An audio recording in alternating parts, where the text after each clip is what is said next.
నీరీస్ imperial channel కి అందరికీ స్వాగతం. అందరికీ నమస్కారం. మన ఛానల్ ని ఆదరిస్తున్న వారందరికీ ప్రత్యేక ధన్యవాదాలు. ఈ రోజు మన ప్రోగ్రాం లలితా సహస్రనామాలు మనోపరివర్తనలు. ఇందులో భాగంగా ఈ రోజు 728వ నామమైన చిత్కళ అనే నామం నుంచి నేర్చుకోబోతున్నాము. మొత్తం శ్లోకం అంతా చెప్పుకొని తర్వాత ఒక్కొక్క నామాన్ని చూద్దాం. ఇది శ్లోకాల పరంగా 141వది. చిత్కళానంద కలికా ప్రేమ రూపా ప్రియంకరి నామపారాయణ ప్రీత నంది విద్యా నటేశ్వరి. ఇందులో మనం జాగ్రత్తగా పలకాల్సిన విషయాలు ఏంటంటే చిత్కళ అంటారు. నిజానికి చిత్కళ అంటే తప్పు కాదు, కానీ దీని అసలైన పదము ఏంటి అంటే చిత్ కళ, నార్మల్ లా అన్నమాట. లలిత అంటాం కదా, ఆ లా చిత్ కళ. దీని తర్వాత ఆనంద కలిక, దీనికి కూడా చెప్పుకుందాం. ముందుగా చిత్కళ అంటే చిత్ ప్లస్ కళ. చిత్ అంటే చైతన్యము, మనకు తెలిసిందే, అంటే జాగ్రత్త అవస్థకు సంబంధించినదని కూడా చెప్పొచ్చు. కళ అంటే సంపూర్ణ విషయము లేదా సంపూర్ణమైన మాటలు అని చెప్పొచ్చు. మనము కళావతి కళాలాప అనే నామాలు చెప్పేటప్పుడు చెప్పుకున్నాం. కళాలాప అంటే కళ అంటే విషయములు, ఏవైనా విషయములు కావచ్చు, జ్ఞానపరమైనవి, శాస్త్రపరమైనవి, సంగీతపరమైనవి, ఏవైనా మాటలని విషయములను సంపూర్ణమైన అంశాలుగా. ఆలాప అంటే చెప్పుకోవడము లేదా పాడడము, ఇలా అర్థం ఉంది. ఇక్కడ చిత్ కళ అంటే చిత్ అంటే చైతన్యం అని చెప్పుకున్నాం కదా, చైతన్యము అనే సంపూర్ణ విషయమునే విశేష అంశముగా కలిగినది అని అర్థం. చిద్రూప అంటాం కదా, అంటే చైతన్య, చిత్ రూపము అంటాం కదా, అంటే చైతన్యమే రూపము అని. ఇక్కడ విషయముగా చెప్పుకున్నా కూడా ఆమె చైతన్యము అని అర్థం అన్నమాట. అక్కడ చైతన్య రూపం అయితే ఇక్కడ చైతన్యము అనే మాటని అమ్మవారికి వర్తిస్తుంది. ఈ నామ ప్రభావంతో మనిషి యొక్క మానసిక పరివర్తన ఎలా ఉంటుందో చూద్దాం. మనకు ఏదైనా ఒక విషయం తెలియకముందు, తెలిసిన తర్వాత మనలో ఎంతటి మార్పు ఉంటుంది. మనలో ఒక చైతన్యము, ఒక ధైర్యము, ఒక గంభీరత ఏర్పడుతుంది కదా, అదే చిత్ అనే మాట చెప్పొచ్చు. ఆ చైతన్యమే, ఆ జ్ఞానమే, ఆ ధైర్యమే అమ్మవారు అన్నమాట. అలాంటి విశేషాలు మనలో ఏర్పడతాయి. ఇంకా ఏంటంటే మనకు ఏదైనా విషయాన్ని తెలుసుకోవాలి అనే ఒక ఆసక్తి అనేది కలుగుతుంది. ఎందుకంటే మనకు ఏదైనా తెలుసుకున్న తర్వాత దాని యొక్క విలువ, దాని సాధించామన్న ఆత్మతృప్తి, ఆత్మవిశ్వాసములను గుర్తిస్తాం కదా, ఆ గుర్తింపు వల్ల మరిన్ని విషయాలని తెలుసుకోవాలనే ఆసక్తి కలుగుతుంది. తర్వాత నామం ఆనంద కలిక. ఇది కలిక అనే అళ అనే అక్షరాన్ని వాడాలి. ఆనంద అంటే ఆనందం యొక్క, కలిక అంటే మొగ్గ. దీన్ని ఆనంద కలిక మామూలులా కూడా పలకొచ్చు. దీని అంతరార్థం ఏమిటంటే బ్రహ్మానందమే అంశముగా కలది. ఇందాక చైతన్యము సంపూర్ణ విషయముగా కలది అన్నాం కదా, ఆ విధంగా బ్రహ్మానందము సంపూర్ణముగా విశేష అంశముగా కలది అని కూడా చెప్పొచ్చు. ఈ నామ ప్రభావం కూడా చూద్దాం. ఇందాక చెప్పినట్టుగానే మనము ఏదైనా విషయాన్ని తెలుసుకున్న తర్వాత మనలో ఏర్పడే మార్పు ఉంటుంది కదా, ఒక జ్ఞానము, ఒక చైతన్యము, ఒక విశ్వాసము, ధైర్యము. వీటితో తర్వాత చేయబోయే పనుల్లో మనము చాలా మనసును, శ్రద్ధను పెట్టి ప్రీతిగా, ఇష్టంగా చేయగలిగే తత్వం ఏర్పడుతుంది. అలాగే యాంత్రికంగా కాకుండా మంచి ధారణతో మనసు పెట్టి బుద్ధి, వివేకాలను ఉపయోగిస్తూ మరింత ప్రయోజనాన్ని పొందే ప్రయత్నం చేస్తాము. తర్వాతి నామం ప్రేమ రూప. ప్రేమనే సంపూర్ణమైన రూపముగా కలది అని. ఇక్కడ ప్రేమ అంటే స్నేహము లేదా భక్తి, అంటే అనిర్వచనీయమైన, అన్కండిషనల్ అని కూడా చెప్పొచ్చు, స్నేహం అన్నమాట. అటువంటి స్వరూపము కలది అని. ఈ నామ ప్రభావంతో మనలో ఎప్పుడైతే సంపూర్ణ జ్ఞానం ఉంటుందో, విశ్వాసము, ఆత్మవిశ్వాసము ఉంటాయో అప్పుడు మనము మనసుని స్వచ్ఛంగా, స్వేచ్ఛగా ఉంచుకోగలుగుతాము. స్వచ్ఛమైన ప్రేమకు ప్రతిరూపాలుగా ఉంటాము. తర్వాత నామం ప్రియంకరి, అంటే ప్రియమును చేకూర్చున్నది అని. మన మీద అందరికీ కూడా ఇష్టాన్ని ఏర్పడి మనం అందరినీ ఇష్టపడే విధంగా మన ప్రవర్తన ఉంటుంది. అలాగే ఈ నామానికి ఇంకో అర్థం ఏంటంటే మనకి ఇష్టమైనవన్నీ కూడా మన చేత చేయించుకునేదని, అలాగే మనకి ఇష్టమైన కోరికలను నెరవేర్చేదని, ఇలా రకరకాల అర్థాలు ఉన్నాయి ఈ నామానికి.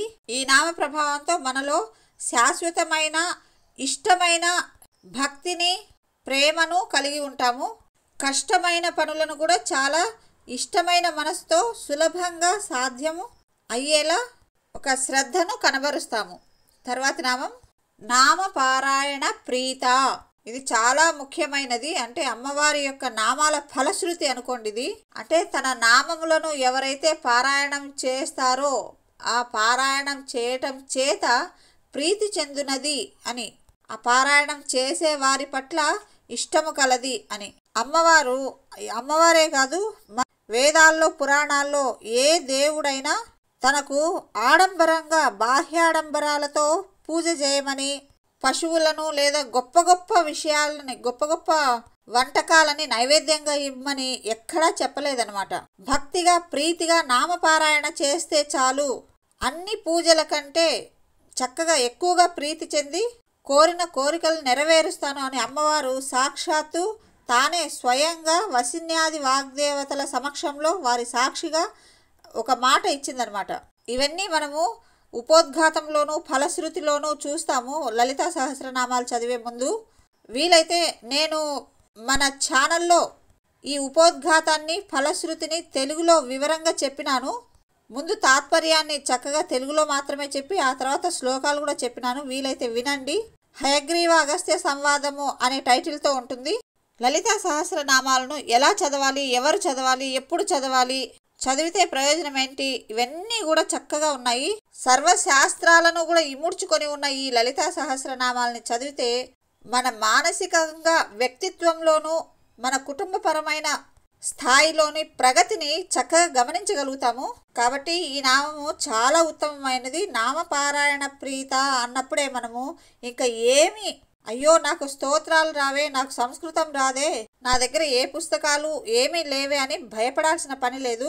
భగవంతునికి ఎన్నో నామాలు ఉన్నాయి. సహస్రనామాలు అంటే కేవలం 1000 నామాలు అని మాత్రమే కాదు, సహస్రము అంటే అనంతము అనే అర్థం ఉంది. కాబట్టి ఆ విధంగా ఏ రూపంలో అయినా విష్ణువు, శివుడు, వెంకటేశ్వరుడు ఏ రకమైన రూపంలో అయినా భగవంతుని స్మరించడమే నామపారాయణము.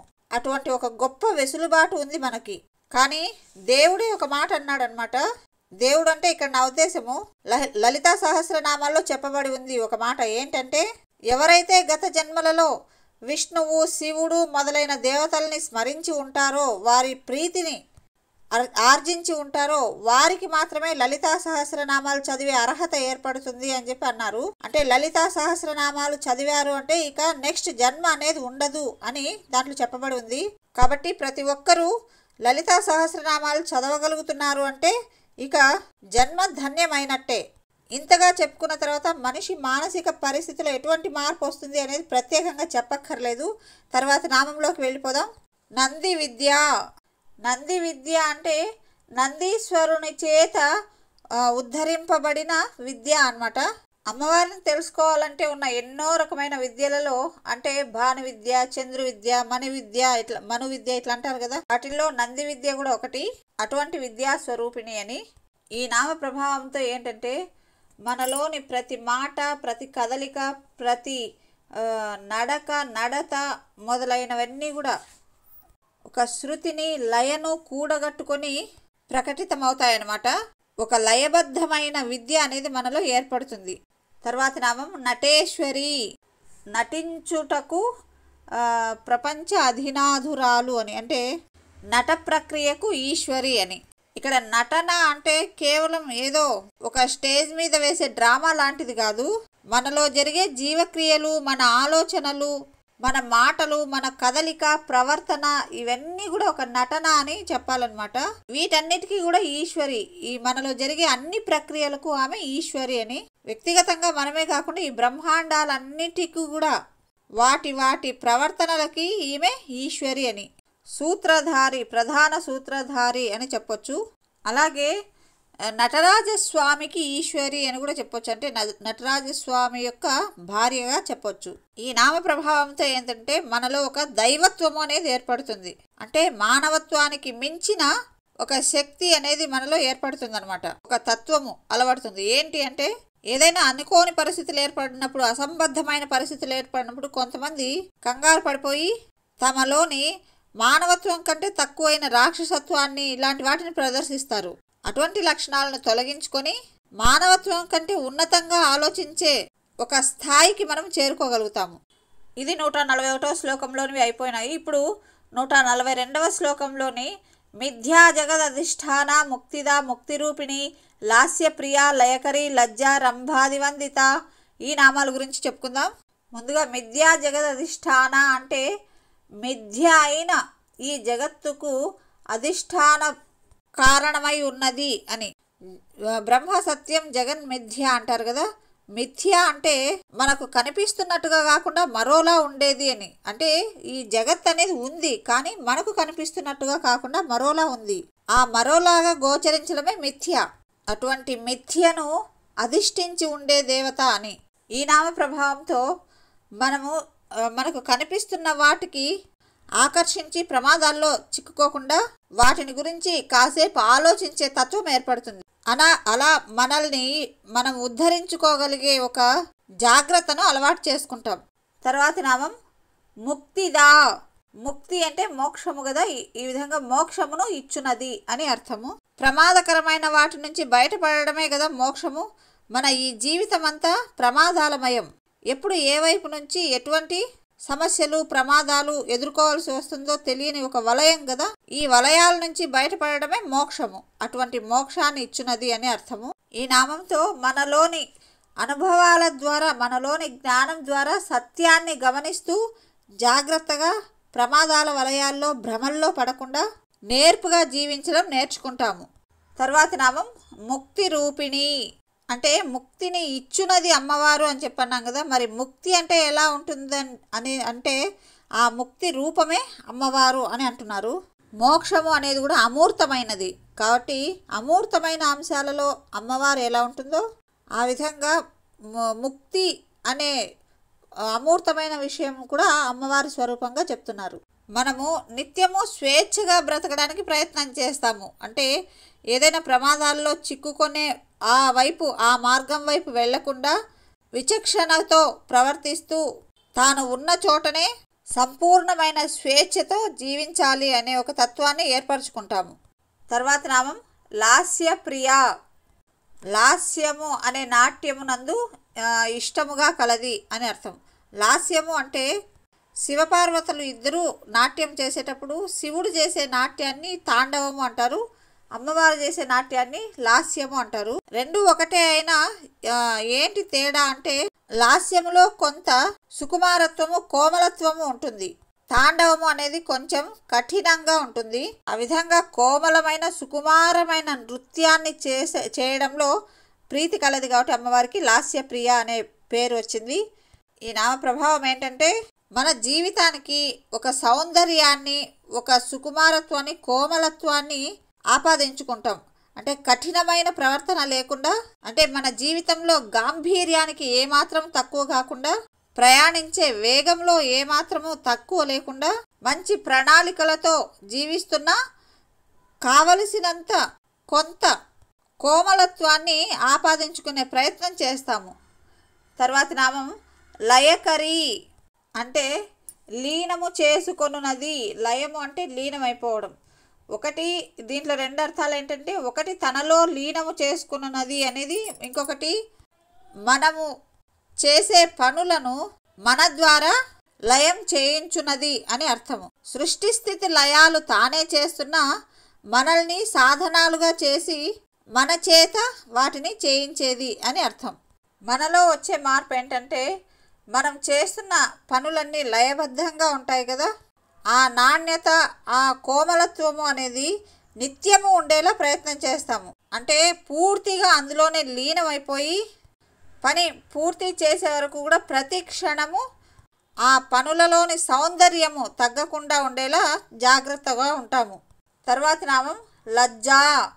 లజ్జ అంటే ఇక్కడ సాధారణంగా ఏం చెప్పుకుంటామంటే బిడియము, ఒక రకమైన సిగ్గుతో కూడిన తత్వము అనుకుంటాం. కానీ నిజమైన అర్థం ఏంటంటే అహంకారం లేకుండా వినమ్రతతో ఉండడము అని. ఈ లజ్జ అనే ఈ లక్షణము స్త్రీలలో ఎక్కువగా ఉంటుంది. అసలు ఇది స్త్రీలకే ఉండాలి, పురుషులకు ఇటువంటిది ఈ లక్షణం అనేది ఉండకూడదు. ఎందుకంటే పురుషులు ఎప్పుడు కూడా బిడియపడకూడదు అనమాట. అంటే ఇక్కడ మనము అహంకారం లేని వినమ్రతతో కూడిన లక్షణము అనేది కదా, అది ఓకే. కానీ బిడియపడము అనేదైతే పురుషులకి ఉండకూడదు. ఈ నామ ప్రభావం చేత మనలోని అహంకారము వినయం లేకపోవడము మొదలైన బలహీనతలు అనేవి తొలగించబడతాయి. మనలో ఉత్తమ సంస్కారము, వివేకము మొదలైనవి విశేష అంశాలుగా ప్రకటితమవుతాయి. తర్వాత నామం రంభాది వందిత.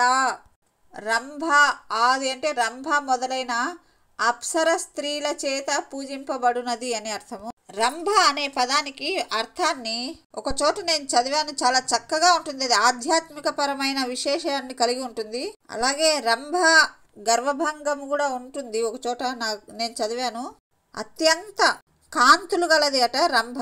అటువంటి కాంతివంతమైన స్త్రీలతో పూజింపబడేది అని అర్థము.